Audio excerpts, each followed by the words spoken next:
Hi everyone, Melissa Robinson here to make a little fun treat bag for you.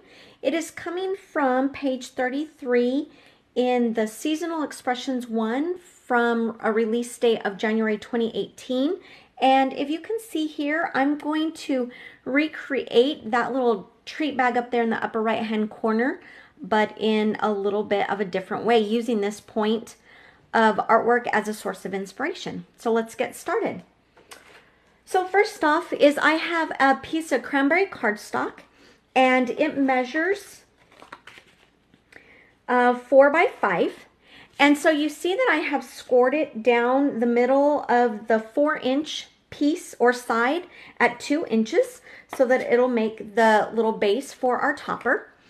And then I have taken a bag and filled it with some M&Ms. These are put in a bag that are the treat bags. I believe I got at Walmart.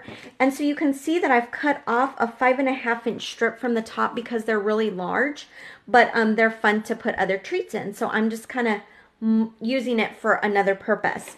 So you can see that I've already folded down the bag a little bit and I put a little staple there so that it keeps the bag shut. So I'm going to use a piece of pattern paper that measures 1.5 by 5. I've got another strip of paper that is a 1/2 inch by 5.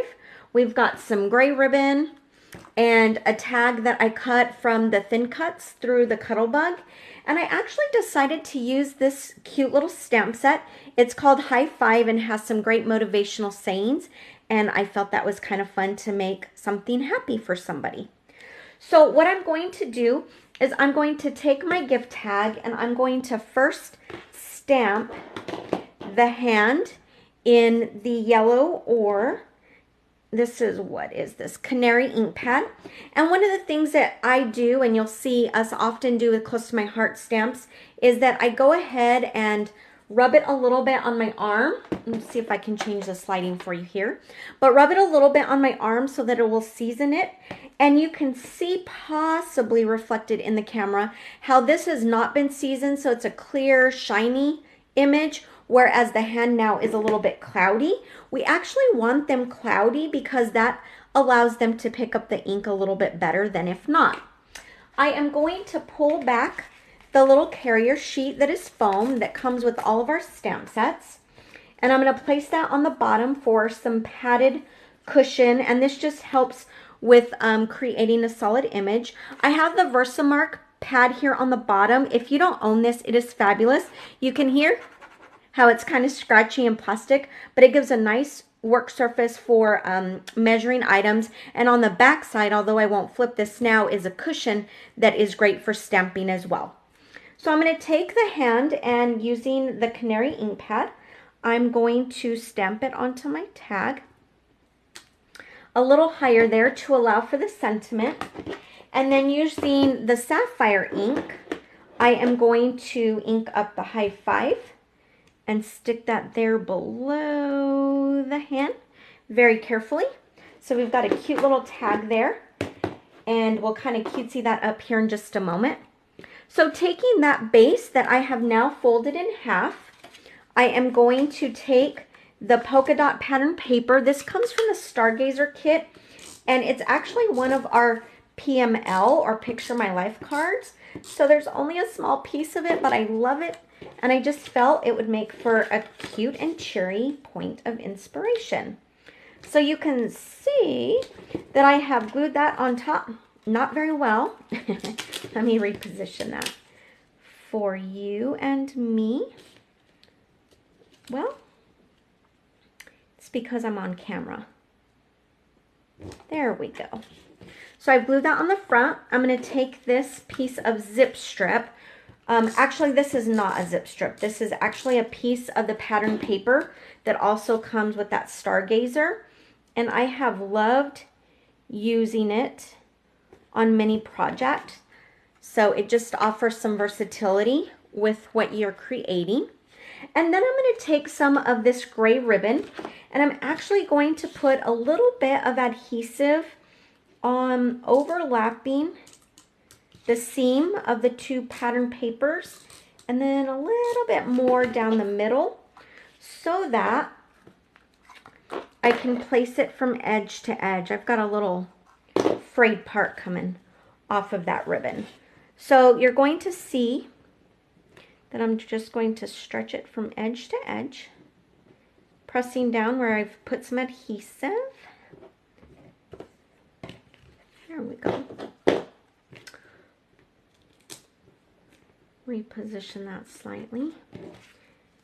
Looks a little crooked, doesn't it? But you get the idea, which is nice because nothing has to be perfect, but you can adjust a little bit if you want. I'm going to trim off the excess here on the back side. Okay, so we've got that cute piece. Now what I'm going to do is just put a little adhesive on the bottom of each of those flaps, because we are going to sandwich that onto our little treat bag that contains the candy. So depending upon how much air and candy you have in there, you can position it accordingly. And so you can obviously use other bags. I think about the Ziploc snack bags. Those would be cute too. So there we've got the front and the back, and I'm still not liking the position of that ribbon, but I'll probably mess with it a little bit after I go off camera. Hopefully you're getting the gist of the idea. And then what I'm going to do is take my tag, and using our little stargazer dots, which are super fun. You can see they're just some cute little embellishments. I'm going to take a couple of red ones, maybe a medium size, and then a little one. I think typically you want to go 3s for when you add embellishments. It just creates the balance. And I think I like that. And then I'm going to go ahead and tie a knot in this ribbon. Angle those edges. If you don't have our microtip non-stick scissors, oh my gosh, talk about a great investment in your paper crafting supplies and tools. And then I've got some glue dots. So I'm going to go and take my ribbon, get a little bit of a glue dot on there, and I'm going to put some adhesive. I could have 3D'd this, but I think I do want it flush to the little tag here. So how do I want it? I'm thinking like that. It'll lay onto the bag a little bit so that it's got a little bit more security.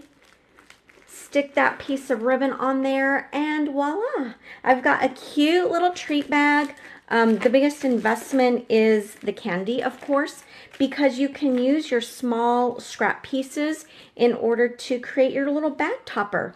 But think about how this can look with different types of candy. In fact, I'm also going to post one that is using the Gimme Some Sugar and kind of a more pastel tone to it. So I hope you've liked it and appreciate you stopping by. Please let me know if you have any questions.